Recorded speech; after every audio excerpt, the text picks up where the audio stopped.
Siyanibingelela nonke balaleli egameni likaJesu Kristu oyinkosi nomsindisi empilweni zethu. Makube kini umusa nokuthula okuvela kuNkulunkulu uBaba wethu nasenkosini uJesu Kristu. Izwi lenkosi uJesu Kristu leli olalele njengamanje.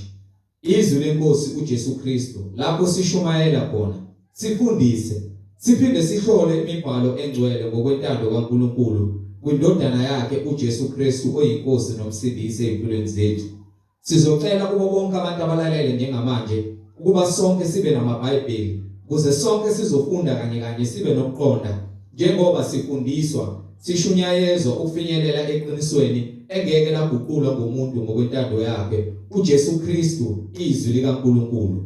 Kulabo abalalele emva kokulalela abazofisa ukuba babhabhadiswe egameni lenkosi yethu Jesu Kristu, nalabo abanemibuzo mayelana neBhayibheli ungenakho ukuqonda indlela ekumele uhambe ngayo, nalabo abanofakazi uJesu Kristu esekunikezile ubufakazi kube ukuthula kuzo zonke izindlebe ezilalele ezimisela ukuphenduka ngobufakazi bakho, ukuba uxhumane nathi kule mininingwane engizoyishiya njengamanje. Ngizoqala nge-email address ethi izwilenkosi.ujesukristu@gmail.com, izwilenkosi.ujesukristu@gmail.com, noma i-cellphone number noma i-WhatsApp number ethi 066 566 9245, 066 566 9245.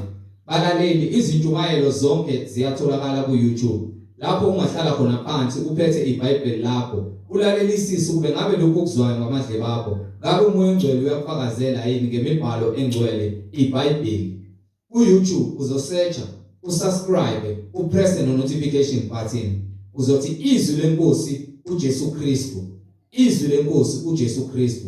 Ungakhohlwa nokusharisha ilink nezihlobo zakho nabo bonke abantu abathandayo, ikakhulukazi labo ohlanganyela nabo ngaso sonke isikhathi makuhlanganyela nithi niyamdumisa uNkulunkulu ngomoya nangeqiniso. Sifakazelana ukuthi uJesu Kristu uyinkosi nomsindisi empilweni zethu, ukuze sonke sizohlolisisa imfundiso esuke sifundiswa yona, ukube ngabe umoya ongcwele uyayifakazela yini, ngabe umoya ongcwele uyakhazimuliswa yini ngayo. Njengakho konke ekufundiswa lapho sihola ukufundiswa ukuba kufakazelwa imibhalo engcwele iBhayibheli egameni lenkosi yethu Jesu Kristu.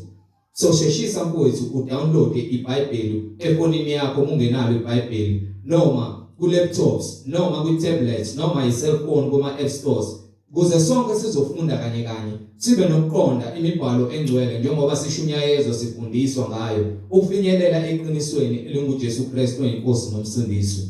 Ake sivule ngomkhuleko simbonge uBaba wethu osezulwini ngalesikhathi samanje, nokuthi izindlebe zethu zibe ngumhlabathi ovundileyo olungele lona izwi elingumoya ongcwele. Baba wethu osezulwini, malingcweliswe igama lakho Nkosi uJesu Kristu. Umbuso wakho mawufike empilweni zethu semhlabeni, intando yakho mayenziwe emhlabeni njengasezulwini. Usiphe namhlanje isikhwa sethu semihla ngemihla, usithethelela amacala ethu njengoba nathi sibathethelela bonke abasonayo. Ungasingenise ekulingweni kodwa usindise kokubi, ngokuba umbuso ngowakho namandla nobukhosi uJesu Kristu uyinkosi nomsindisi manje naphakade. Amen. Siyambingelela nonke balaleli. Ngihamba nomfowethu umhlengizondi ozobe sihola enaba kabanzi ngokwemfihlakalo yemibhalo umoya ongcwele ekhazimuliswa kule egameni likaJesu Kristu oyinkosi nomsindisi. Siyanamukela, siyabingelela nonke. Amen. Amen.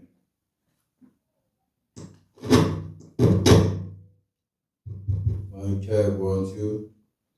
Siyanibingelela bazalwane egameni lenkosi uJesu Kristu umnini mandla onke. Leli yizwi lenkosi uJesu Kristu lapho khona senza umsebenzi kaNkulunkulu njengokuba imibhalo isho ukuthi uJesu Kristu hlolani imibhalo ngokuba nithi kuyona nokuphila okuphakade iyona efakaza ngami. Ngakho-ke simele ukuyazi imibhalo ukuze sambe noKristu kuKristu ngokuqonda, hayi ngokubona, ngokukholwa, ngokuba ukukholwa kwethu kuncikile ekutheni sambe ngezwi, ngokuba yena ungulizwi uthumele izwi lakhe ukuba sihambe ngalo. Ngakho ke siyalincenga bazalwane ngomusa nobubele bukaNkulunkulu ukuba nisondeze amaBhayibheli enu ukuze konke sikwenzayo sihambe njengokuba imibhalo isihola.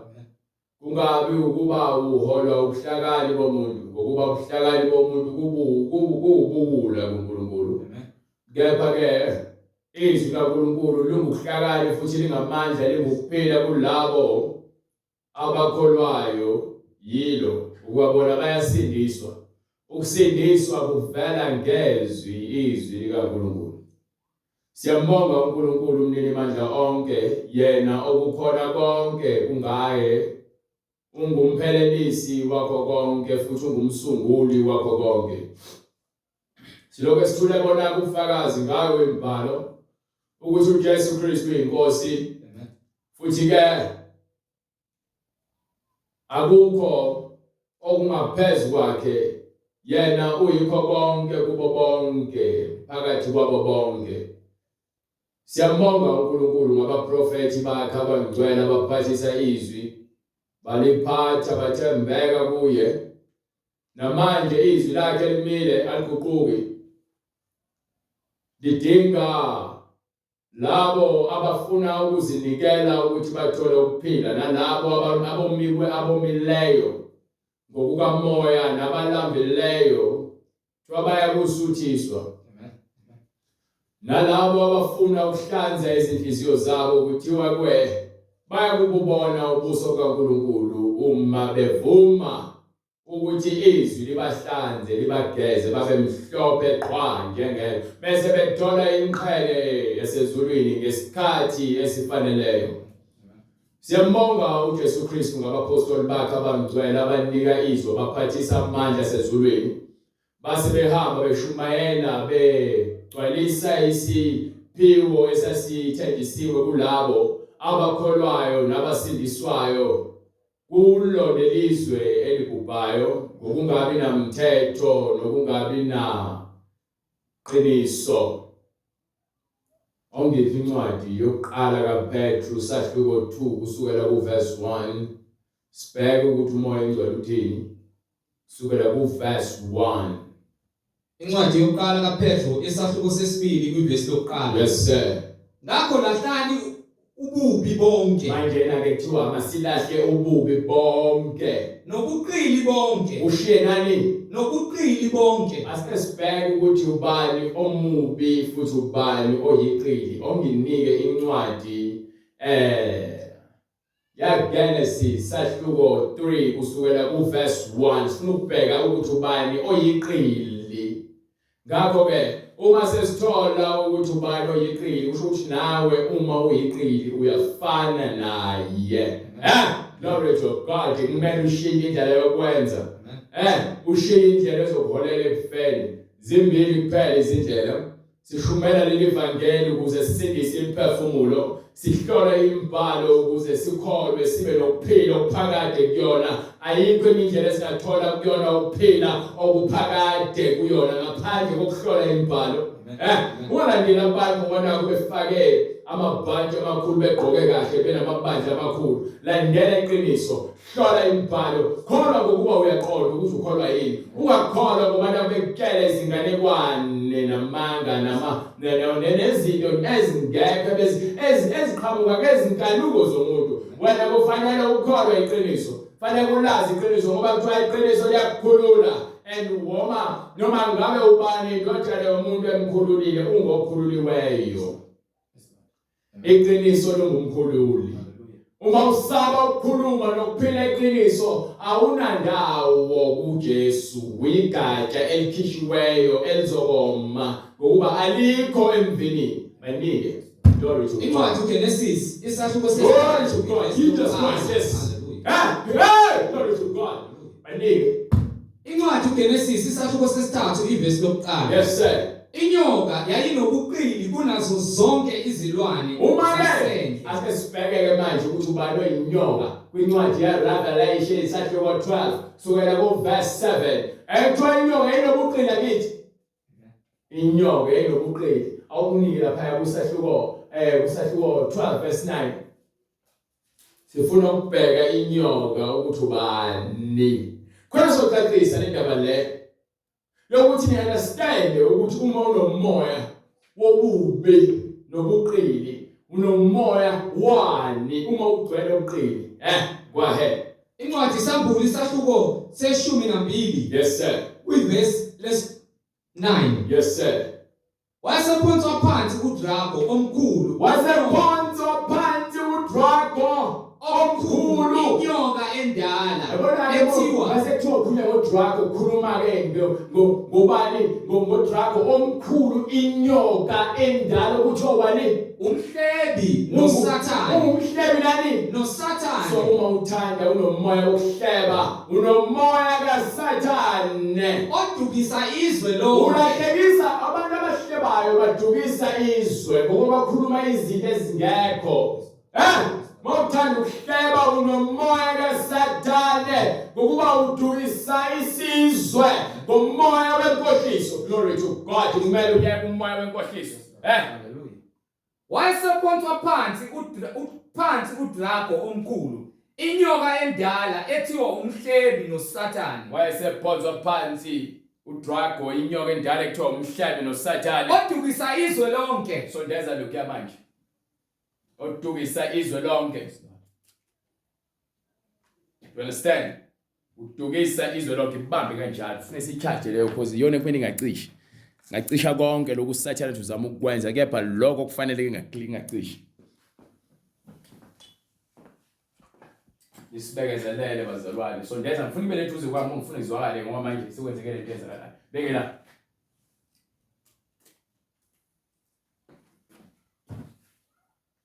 Saqhuba kona amaqhinga akho uSathane. Kepha ke Yesu Kristu inkosi.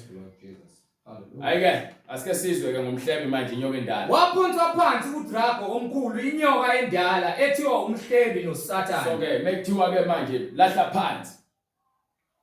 Lahla phansi, shiya phansi. Odukisa izwe lonke. Udukisa izwe lonke. Waphonswa phansi emhlabeni. Manje kuyela ngane kwincwadi ke yokuqala kaPeter sahluko 2 so la verse 1.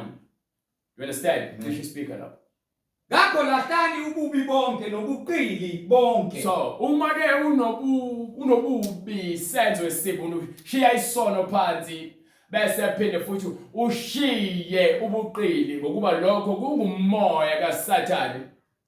Ngakho lahlani ububi bonke nobuqili bonke. Yes, nokuzenzisa. Nokuba yini? Nokuzenzisa. Nokuba ngabazenzisi. Shiya phansi lonto leyo. Bese uhamba indlela yobungcwele. Ushiya phansi konke okuzophazamisa ubungcwele bakho nohambo lakho kuNkulunkulu. Nomhawu ushiye phansi nomona. Nokuhleba konke. Ushiye ukuhleba ngemumva. Njengezingane ezisanda kuzalwa. Ngokuba ingane esanda kuzalwa isuke ingazilutho kufuneka igcwaliswe ngomqondo omusha kaNkulunkulu. So wena unomoya wokuhleba usunomoya wokukhohlakala ukuze ke wena ugcwalise ngomoya wobungcwele nokulunga kufanele ushiye lo moya wokuhleba ukuze ufane nengane enhla ngokuba ithi ke eyincwadi yakhona kwisahluko 1 kwincwadi yaPetru ukusukela ku verse 14 ikhuluma ngakho lokho engikushoyo. Kuqhubeka njengezingane ezisanda kuzalwa langazelelani ubisi. Ithe mina ke sahluko 1 verse 14 njengabantwana abalalelayo ningalingisi izinkanuko zakuqala ekungazini kwenu ububi uyeke izinkanuko obuzenza ngaphambilini ebezivimbezela ekutheni wena uphile impilo yomngcwele.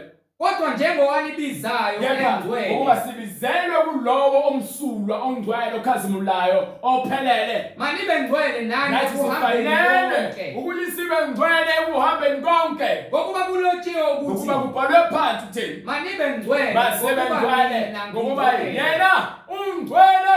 Glory to God ungcwele. You understand? Wena ngale kusahluko 2 mesikhala ukuthi ke njengabantwana abancelayo ubisi njengezingane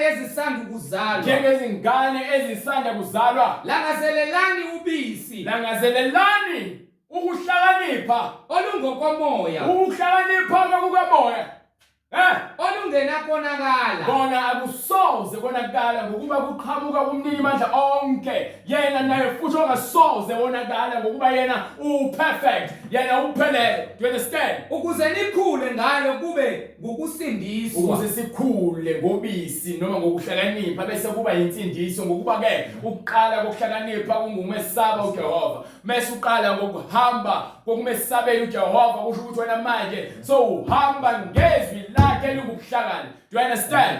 uma seninambithile nezwa ukuthi inkosi imnene Mase nizwile ukuthi ngempela uNkulunkulu ulungile. sondelani kuyo Sondelani kuye. iyitshe Sondelani kuye. iyitshe eliphilileyo Uyidwala uyitshe eliphilileyo. Itshe leli elingazange lakhiwe. Idwala lomoya leli eliphilayo ongona phakade elingenasiqalo engenasiphetho okuyilona okukhona konke kungalo. You understand? Go ahead. sondelani kuyo Sondelani enkosini. eliphilileyo Iyitshe elipheleleyo. elinqatshwe ngabantu kepha kuNkulunkulu likhethekile. Uthe kanjalo ke usho ukuthini ukuthi itshe abakhi abanqaba sekuyilona kwelikhole elinhloko yekhona sekuyena ophethe nobusayo manje. You understand?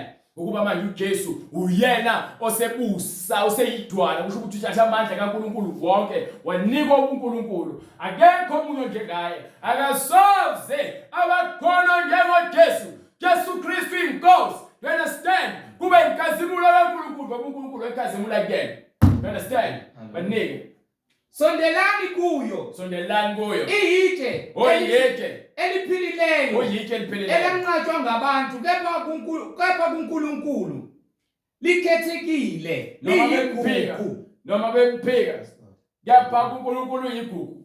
Nathi sesiyamazi ukuba yena umhlengi wethu osihlenga ezonweni zethu ukuba yena ungumsindisi yena wasindisa ebubini yena wasindisa kwintukudala kaNkulunkulu ezayo eza kuqeda wonke amapheka nkani. Do you understand? kepha kuNkulunkulu likhethekile Yena ke uyilidwala elikhethekile kuNkulunkulu liyigugu nakhiwe njengamatshe aphilileyo fanele ukuthi sakhiwe njengamatshe naphiwe njengamatshe aphilileyo njani nakhiwe njengamatshe aphilileyo nibe yindlu yokomoya ubupristi obungcwele ubunjani ubupristi obungcwele singaba abapristi kuphela uma sinayo ngokuba isho njalo incwadi yakhe laphayana ke isambulo sahluko 1 kusukela ku verse 5 ithi ke nathi sifanele ukuthi sibuse naye sibe amakhosi nabapristi abakhulu kuNkulunkulu ngenxa kaJesu Kristu. uJesu Kristu ufakazi othembekayo othembekileyo izibulo labafileyo izibulo labafileyo nombusi wamakhosi omhlaba ungumbusi nombusi wamakhosi omhlaba kuye wasithandileyo wasithanda usasithanda ungosithandayo owasikhulula ezonweni ngani ngegazi lakhe owasikhulula ezonweni zethu ngegazi lakhe. Yes sir. Nowasenza sibe wasenza saba umbuso nabapristi kubalike kuNkulunkulu wasenza saba ngamakhosi wasenza saba ngabapristi kuNkulunkulu kuye makube inkazimulo namandla yini inkazimulo namandla so wonke amandla lenkazimulo kufanele kunikwe yena ngokuba uyena kuphela onamandla ukuthi ke asondeze kuNkulunkulu akekho omunye ngaphandle kwaJesu Kristu. Do you understand? Wena ngale kwincwadi ke futhi qhubeka nencwadi khona uzotshela ukuthi ubani yena ubani ozayo futhi ozokwahlulela abantu obani abazokhala futhi yena ungubani banike bright nowasenza sibe ngumbusi nabapristi wasenza sibe ngamakhosi siphinde sibe ngabapristi kuye makube inkazimulo namandla kube inkazimulo kuze kube phakade naphakade amen. Bekani uyeza awubanike lapha kwincwadi yezenzo sahluko 1 from verse 9 from verse 7 to from verse 7 to 8 or 9 and then mesubuye lapho ubatshela ukuthi ke njengoba kuthiwa uyeza ngamafu kwenziwa yini ekuthiwa uyeza ingokuba ukhuphuke ngawo amafu. Go ahead. Incwadi izenzo isahluko sokuqala verse 7. Yes sir. Wathi kubo akusipho okwenu ukwazi izikhathi noma imizuzu ubaba akumisele ngamandla akhe. Akuhlangene nathi ukuthi ke sazi izinto ubaba azimisele ngesikhathi nangamandla akhe. Kodwa nizakwamukela kumele sabelisile umoya oyingcwele. Umoya ongcwele esefikile phezu kwenu. Yes sir. Nibe ngofakazi bese bami. sibeke ofakazi bakhe Jerusalem naseJudiya lonke naseSamaria kuze kube sekupheleni noyezigcineni komhlaba. Wathi eseshilo lokho wathi esesho njalo wakhushulwa bebuka. Wakhushulwa ngani? Ifu lamsusa emehlweni yabo. Wakhuphuka ngefu. Ithi incwadi yakhe incwadi esambulo ithi wakhushulwa ngefu. Bese ithi incwadi ke lapha ku verse 6 uyebhekani verse 7. Bhekani uyeza njengokukhushula kwakhe ngefu. Break njengokukhushula kwakhe ngamehlo ngefu uzophinda qhamuke futhi ngefu ehliswe ngefu. Do you understand? Bese kuthi ke wonke amehlo ayakumbona. Bhekani uyeza namafu. Bhekani ke manje njengoba kwincwadi yezenzo wakhushulwa ngefu namanje uzophinda ehliswe ngalo futhi ifu. You understand? Meseza ngamafu kuyokwenzakalani ke? Namehlo onke ayakumbona. Na wonke amehlo ayakumbona. Nabo abamgwazayo nazo zonke izizwe zonke zomhlaba ziyakukhala ngaye. Yebo, amen. Ngoba kunjalo futhi kuyagcina kuyisiphetho lokho useqedile uma kusho kanjalo. Angeke kusashintsha. Do you understand? Kwaye mina ngingu-alpha no-omega. Yena othe ngo-alpha no-omega. Kusho inkosi. Unkosi uNkulunkulu Ujesu Kristu. Okhona. Uyena okhona. Nowayekhona.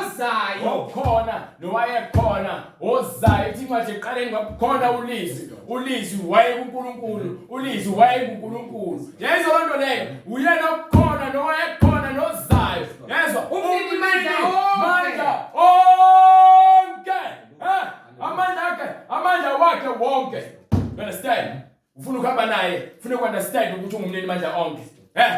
Maningi. Wena ngalincwadi yaphetho ufuna ukukhombisa ukuthi ke lento esiyenzayo siyenza ngamandla akhe lo sithembisile ukuthi sizakuba ngababusi sibe ngabapriesti naye kuye uNkulunkulu ngaye futhi. Do you understand? Maningi incwadi yaphetho. Incwadi yokuqala kaPetru isahluko sesibili verse 6. Yes sir. Ngokuba kukhona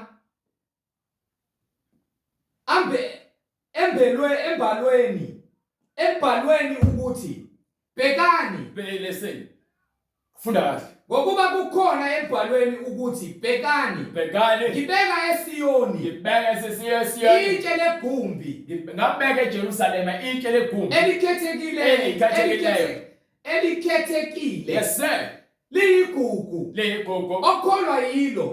Lalela umuntu owalahla uJesu noma ophika uJesu. Walahla umoya oyingcwele.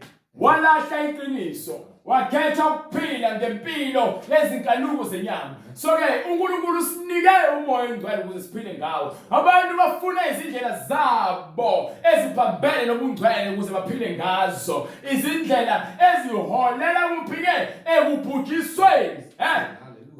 Bhekani ngibeka eSiyoni legumbi elikhethekile liyigugu okholwa yilo akasoze ajabhiswa. Okholwa yilo akasoze ajabhiswa. uJesu Kristu lo sikhuluma ngaye. Uyena othi ke mina ngikubaba nobaba ukimi.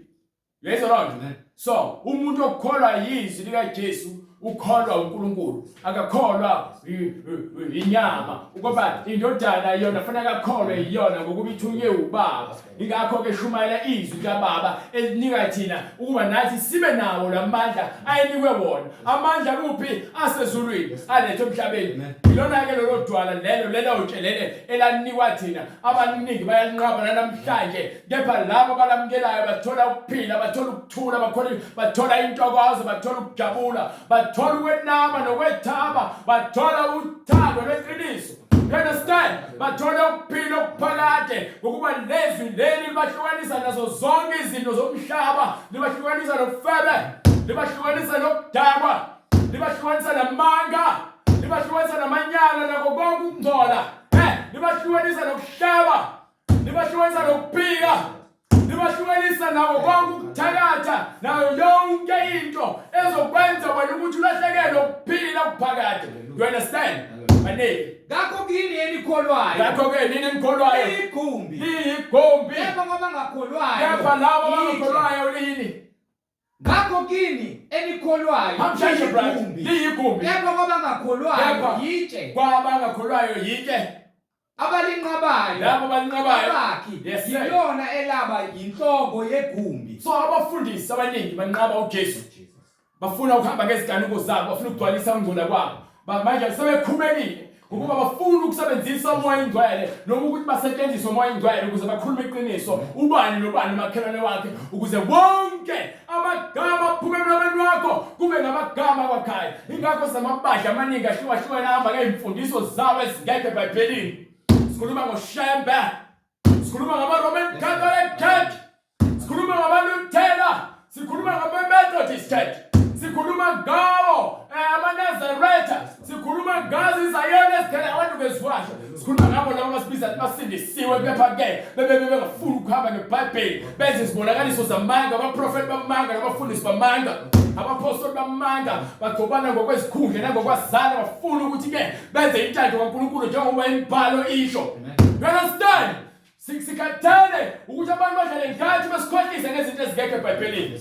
Hallelujah. Konke okufundiswayo esontweni lakho ukubheka eBhayibhelini. Uma ungalazi ulwazi ngeBhayibheli, ungaliqondi iBhayibheli, uzoqhubeka udefend umfundisi wakho obonile ngemfundiso yakhe. You understand? Go ahead. Ngakho kini enikholwayo, liyigumbi, Nina nonke enikholwayo lelizwi leli ivangeli liyigumbi. kepha kwabangakholwayo, itshe, abalinqabayo, Bonke abangakholwayo, bonke abangafuni ukwamukela ivangeli, kubona lini.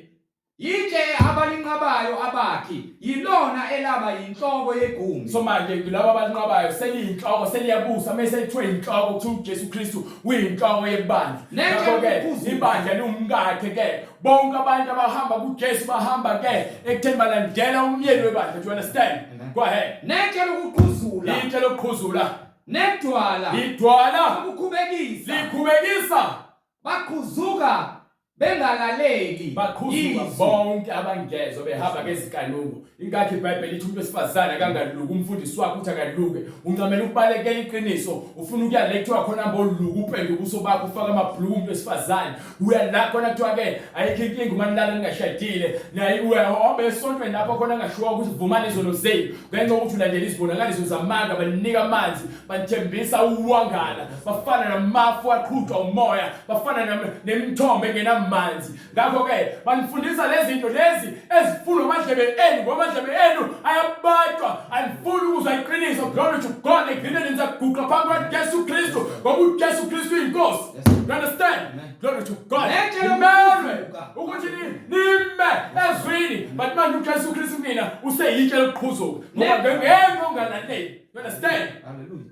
Nedwala lokukhubekisa, idwala laba abakhe abaliphikayo baqhuzuka bengalaleli, bawa bengafuni ukukholwa yizwi okuyikho bekumiselweyo. ikona esikumisele sikunikiweyo ukuba sabe ngakho siphile kukho sipheleliswe ngakho. You understand?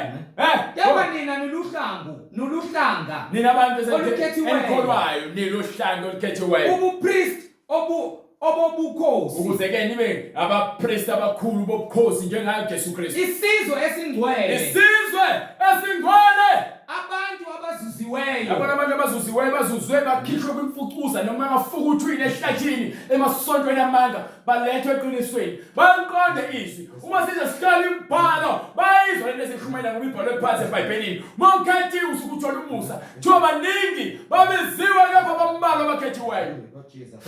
Understand? ukuze nishumayele ubukhosi Ukuze balowo owayibizayo, simshumayele ubukhosi balowo osibizayo. siphume emanyaleni, Siphume kuphi? Siphume kuphi? ebumnyameni, Siphume kuphi? ebumnyameni, Kufanele siphume ebumnyameni. ningene ekukhanyeni. Angihambi ngokuthi ibandla lakho libizwa ngani, ngihamba ngezwi lenkosi uJesu Kristu. Ngibizelwe ebungcweleni akazange aziqambe wathi ibandla eThixo wathi uJesu Kristu ibandla ngelakhe ngakho ke lishumayela izwi lakhe lishumayelayo nezwi lakhe sishiya nalo ibandla likaKristu umzimba okaKristu awukho umzimba kaPope awukho umzimba wami awukho umzimba kaShembe awukho umzimba wezangoma awukho umzimba wezinyanga nabadakathe umzimba okaKristu yena wafuka ukuze nishumayele sishumayela ubukhosi bawanibiza bofuna ukubusa noJesu Kristu amngena iqiniso niphume ebumnyameni phuma ebandleni lamanga ningene kukhanyeni esungene uhambe kugezi njengoba kubhaliwe phansi ningene kukhanyeni kwakhe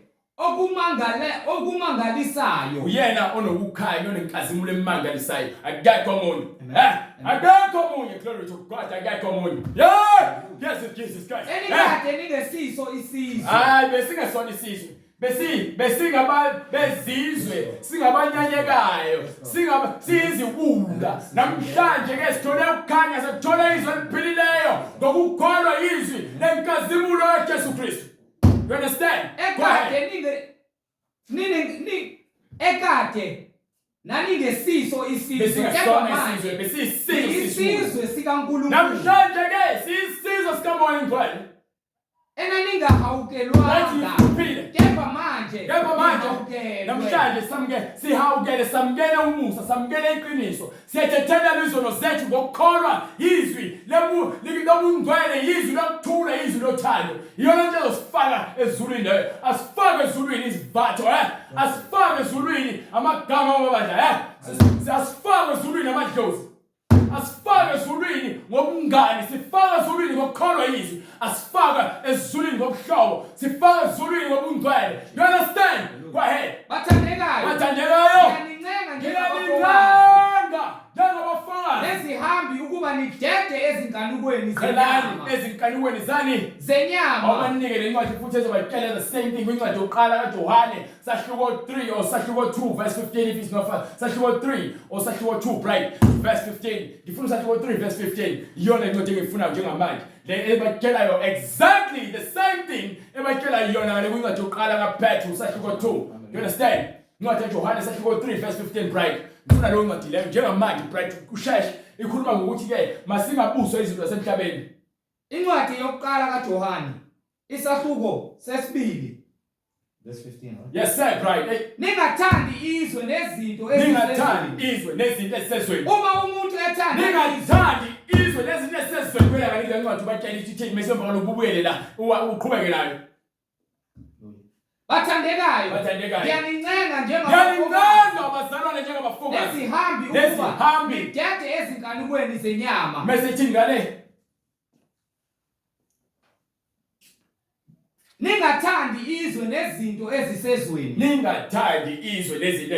uma umuntu ethanda izwe uma ubuswa umoya ukuthanda imali nokuthanda umakeup nokuthanda ubufebe nokuthanda ibhola ngaphezulu kaNkulunkulu nokuthanda iTV ngaphezulu kaNkulunkulu nokuthanda ubucwebe ngaphezulu kaNkulunkulu uthanda ukuluka izinwele ngaphezulu kaNkulunkulu wena uthanda ubuswa izinto zasezweni. Understand? uma umuntu ethanda izwe uthanda ukuya emaclubini uthanda ubumnandi uthanda ukuhamba wehla wenyuku uyavulvaya uthanda izwe uthando lukayise alukho kuye somona uthando lezinto semhlabeni uthando lukaNkulunkulu alukho kwena ngokuba konke okusezweni inkanuko yenyama nokuzigabisa ngalokhu kuphila akuveli kuyise asikhona kwaNkulunkulu vela ezweni lezo izinto zikaSathane izwe liyadlula kanye nenkanuko yayo uSathane uyadlula kanye nayo inkanuko zakhe kepha wenza intando kaNkulunkulu kepha lowo wenza intando kaNkulunkulu uhlala kuze kube phakade thina sifuna ukuphila okuphakade nani sinifunela ukuphila okuphakade ingakho senishumayela ngale evangeli elilethe ekukhanyeni likhiphe umnyameni. You understand? Wena ngale incwadi yaPetru glory to God uNkulunkulu umthandile hallelujah glory to God uNkulunkulu umthandile wanika lesiphiwo sikamoya ngcwele nomusa ukuthi ke asivuse ukuba sikwazi ukuthi sikhuluma iqiniso sambule izinto ezifihlakele kubantu asebadukile kulabo sebehamba ngendlela kaBhayeli yokuthanda izinto ezidaliwe ngaphezulu komfuko omdala. You understand? bathandekayo bathandekayo nginincenga njengabafokazi nezihambi abafokazi lemhlabeni sizihambi singabafokazi lemhlabeni asizelanga ukuzophila kwaphakade ungazikhohlisa ukuthi athi ke lemhlabeni uzohamba nazo zonke lezi zinto oziqoqayo konke oqoqayo uqoqela abantu emva kwakho.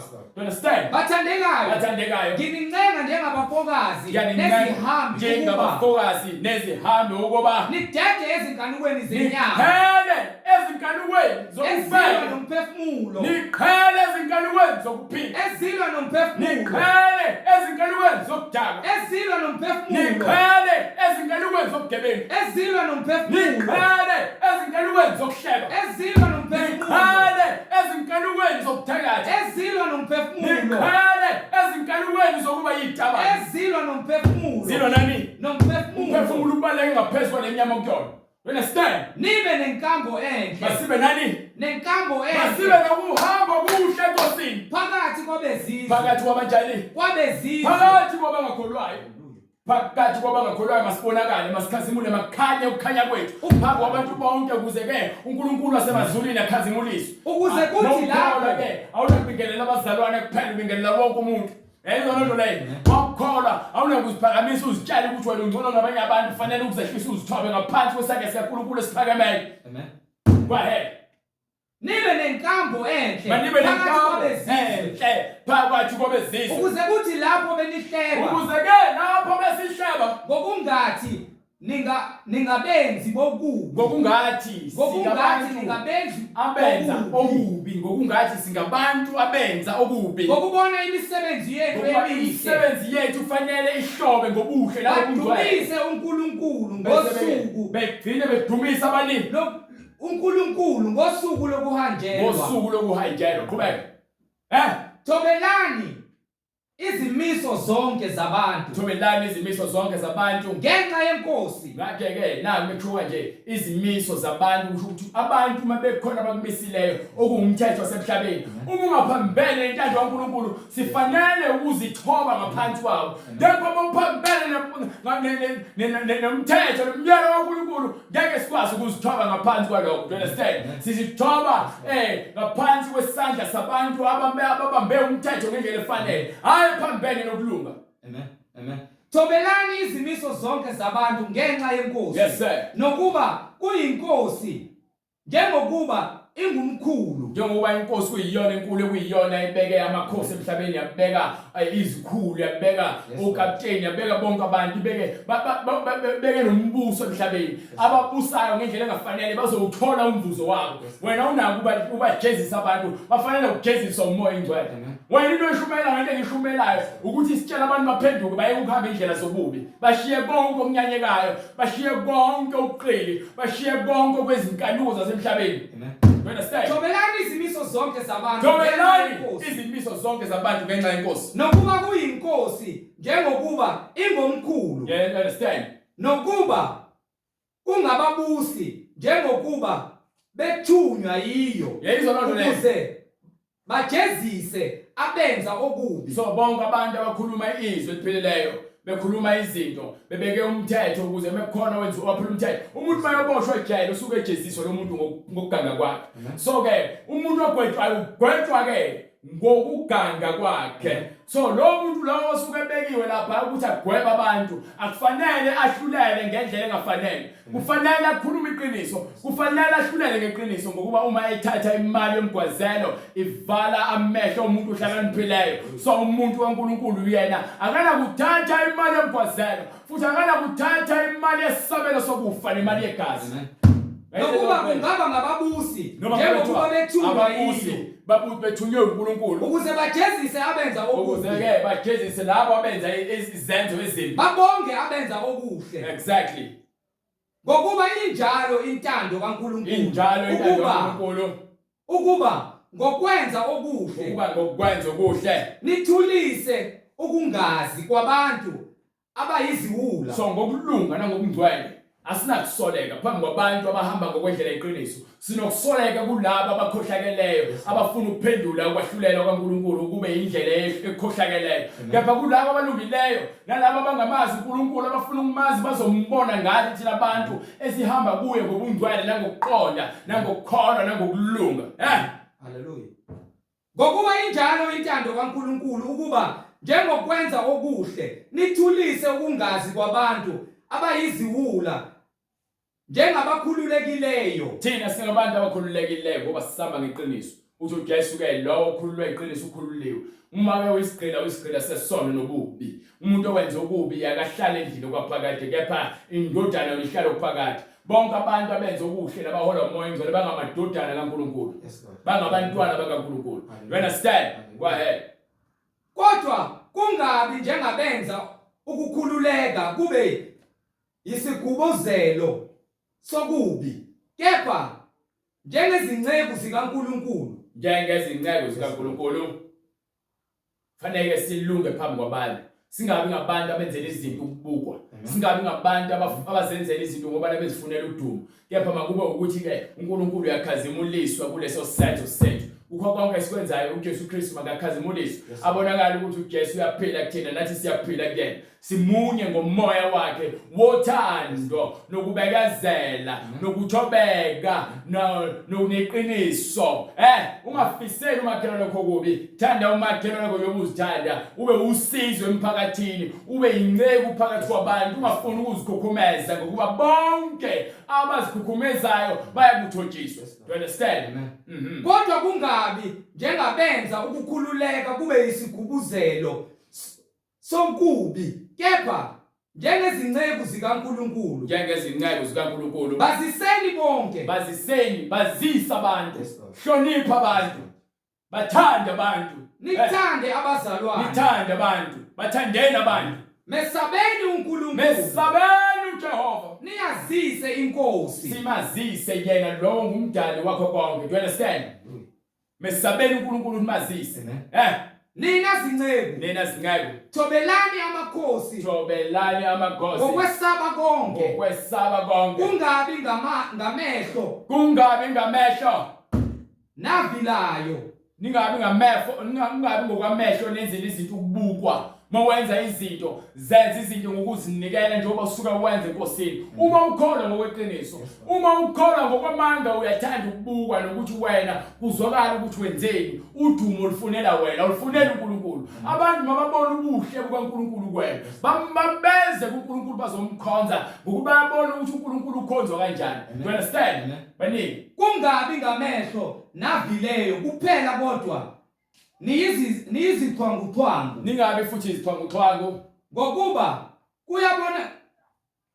kuyabongeka lokho kufunakala uNkulunkulu ukulunga nokupheleliswa ekungcweleni. Lezi zinto uJesu uzikhuluma kwincwadi yaMathewu sahluko 5 kuze kufika kwincwadi yaMathewu sahluko 7. Ekhuluma nje into eyodwa ukuthi yini ekumele sibe yiyona phakathi kwabantu. So uma silezo zinto uJesu asifundisile kule ncwadi engishoyo ukuthi thina sesikhazimulisa ubaba wethu usezulwini. Ngeke ukhazimulise uNkulunkulu ngeenkanuko zakho nangokuphapha kwakho. Fanele ukukhazimulisa uNkulunkulu ngokuthobeka phambi kwakhe wenze lokho kuyintando yakhe, hayi yakho. Oyibeke eceleni intando yakho ngeke izukusendawo. Intando yakhe ingolele ekufeni nasekubili. You understand? Go ahead. Ngokuba kuyabongeka lokho okuhle esikwenzayo phambi kwabantu ukhazimulisa uNkulunkulu. Uma umuntu ngenxa kanembeza ngakuNkulunkulu ethwala izinsizi ehlushwa ngokungafanele. Uma ke uhlushwa ngendlela engafanele, kepha wena wenza okulungile. Bona abantu abahlulela ngendlela engafanele. Uthi ke umoya ingcwele impindiselo ngeyakhe. Wena ufanele uqhubeka wenza ukulunga khona beqindezela bezama ukuvala ukulunga okwenza phambi kaNkulunkulu. Wena umele ukuthi ngazo sonke isikhathi ume edwaleni dlolo God ume. Ngokuba kuyabongeka. Ima uNkulunkulu. Hallelujah. Mana uJesu. Ngokuba kuyabongeka lokho. Ngokuba yikona lokho kufunakalayo ngqo. Uma umuntu ngenxa kanembeza ngakuNkulunkulu ethwala izinsizi emile ngokungafanele bemhlupha ngendlela engafanele. Yena ukhazimulisa uNkulunkulu kusho ukuthi uNkulunkulu khona kulo muntu. Abantu abalizwana iqiniso vele, abantu abalifuna iqiniso, bafuna ukutyala izinto ezojabulisa inhliziyo zabo. Kepha ke uNkulunkulu sithumele wasinika izwi ukuba sitshela abantu izinto ekufanele bazizwe ngoyintando yakhe ukuze bazikhethele ukuba bafuna ukuhamba ngentando kabani ekaSathane noma ekaNkulunkulu eyobubi noma eyobungcwele zikhethele wena ke manje ukuba vele izindlela zembili nesango lincane lekuphileni kanti indlela enkulu eyebhujisweni ihanjwa abaningi. You understand? Ngokuba kuludumo luni Uludumo luni uma nibekezela nishaywa lapho nonile na. yes sir akhodumo uma wonile ushaya into khona vele. Kepha uma nibekezela lapho nenza okuhle. Kepha uma ke ubekezela lapho khona ke wenza okuhle kepha bekunyokolotha bekuzingela bekubulala bekushaya lokho kuludumo likamoya. Lokho kuyabongeka kuNkulunkulu. Yona into efuna uNkulunkulu leyo kuphela. Understand? Ngokuba nabizelwa khona lokho. Glory to God. Sibizane emngeleni. Sibizane ukulunga. Asibizelanga ubonke sibizane ukuphila. Sibizane ukungcwele. Sibizane ukuthi sikhazimulise uNkulunkulu. Sihluphekele yena. Go ahead. Ngokuba uKristu wahlushwa ngenxa yenu. Ngoba uKristu wahlushwa ngenxa yabanini. Hallelujah. Wahlushwa ngenxa yethu. uJesu Kristu. So, uma ukholwa ufanele ukuthi ubekezela lezi inhlupheko. Enishiyela isibonelo sokuba nilandele ezinyathelweni zakhe. Nayo into ngisoqedile la. Qedile. Sibekelwe yonke lento uJesu Kristu ayenza ukuthi sihambe kuphi? Ezinyathelweni zakhe. Iyona into kumele siyenze leyo. Ongenzanga isono. Lo ongakaze one. Akafunywananga nankohliso emlonyeni wakhe. Enenkohliso emlonyeni wakhe. You understand? So simele ukumazi uKristu ngokwemsebenzi yakhe. Sihambe ezinyathelweni zakhe ngokukholwa hayi ngokubona. Ukubona abaningi abanibonisa izinto ezingamanga bese yalahleka endleleni. Sifuna thina ukuhamba ngokukholwa imisebenzi ayenzayo eyamholela ekutheni yena akhazimuliswe. Othi ethukwa akaphindisanga athuke. So yena zange azafuna ukuphindisela okubi ngokubi. Ehlushwa akasongelanga kepha wakunikela kuye owahlulelayo ngokulunga. Wanikela kuNkulunkulu konke ingakho athi Baba bathethelele ngokuba bakwazi abakwenzayo. Wathi Baba ngiyawunikela umphefumulo wami ezandleni zakho. So lokho kukhombisa kona ukuthi uJesu Kristu azange abe nemidlinzi emibi ngabantu abonayo. Kepha wayenokuthi mabafinyelele ukwazi iqiniso laba abanye bazokwahlulela wona ngokwemsebenzi yabo ngokuba bonke nje laba bamgwaza eceleni baza kwahlulela ngokwemsebenzi yabo. You understand? Yena wathola izono zethu emzimbeni wakhe. Wathola yini? Yena wathola izono zethu emzimbeni wakhe emthini wabethelela ukuthi ke izono zethu zife kanye naye. So uma zifa kanye naye izono zethu yena ke uvuswa ukulunga kukuyena. Wonke umuntu ofuna ukuphila impilo kaJesu kufanele abulale zonke izono njengoJesu ngomzimba wakhe aziyeke zonke izinto ezomphazamisa ukuthi afinyelele emngcweleni ukuze ke yena abe munye noJesu Kristu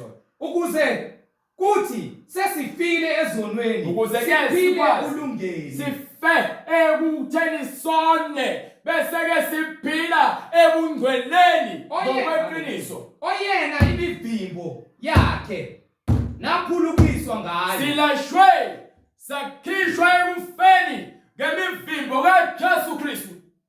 Ngokuba beninjengezimvu ezidukileyo besifana nezimvu ezilahlekeleyo. Kodwa manje seniphendukele kumalusi. Sesiphendukele kuphi? Kumalusi nombonisi. uJehova ungumalusi wami.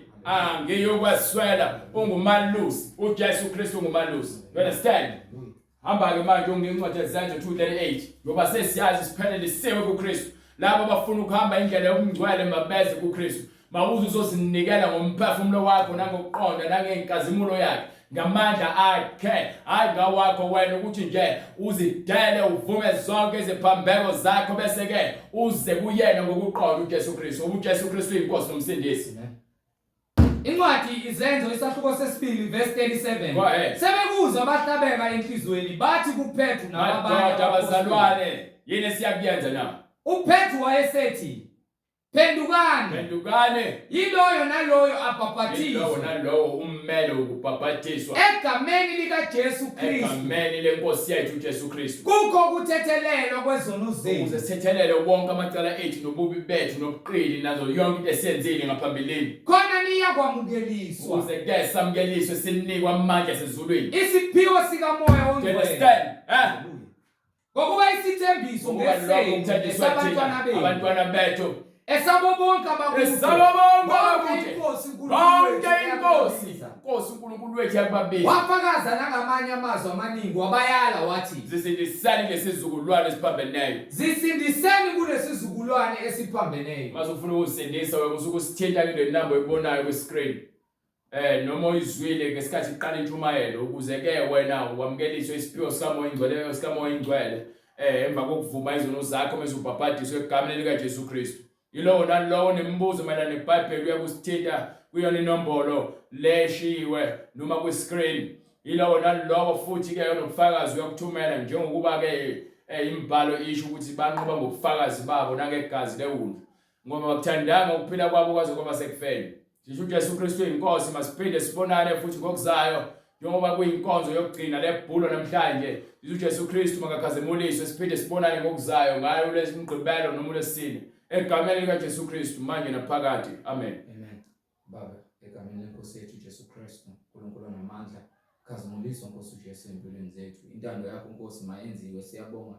Wena wisibani sezo wena uthwale konke Nkosi uthwala izono zethu awukaze Nkosi uphindisele awukaze ukhuluma ububi kepha Nkosi ngamandla akho uNkulunkulu wethu wena wayibonakalisa enyameni uJesu Kristu wathwala kukho konke kuba thina sibe ngabanganasoni ngokukholwa nguwe Nkosi kuba wena uzile enyameni wakhazumuliswa Jesu Kristu inkosi nomsindisi mayenziwe intando yakho empilweni zethu manje naphakade. Amen.